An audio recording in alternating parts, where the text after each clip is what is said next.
கோலி talk Kollywood news. Hindi வாய்ப்பு கிடைச்சதும் தமிழை புறக்கணிக்கும் ரெஜினா கெசாண்ட்ரா அறிமுகமானது தமிழ்ல தான். கண்ட நாள் முதல் படத்துல அறிமுகமானாலும் கேடிபிலா, கிலாடி ரங்கா, ராஜதந்திரம் படங்கள் ரெஜினாவுக்கு பெயர் வாங்கி கொடுத்துச்சு. அதுக்கு பின்னாடி தமிழ்ல சரியா வாய்ப்பு கிடைக்காததுனால தெலுங்கு பக்கம் போனாங்க.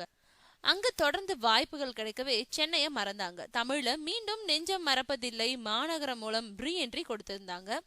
தொடர்ந்து தமிழ்ல நடிப்பாங்கன்னு எதிர்பார்த்த நிலையில ரெஜினாவை தேடி ஒரு பாலிவுட் பட வாய்ப்பு வந்திருக்கு.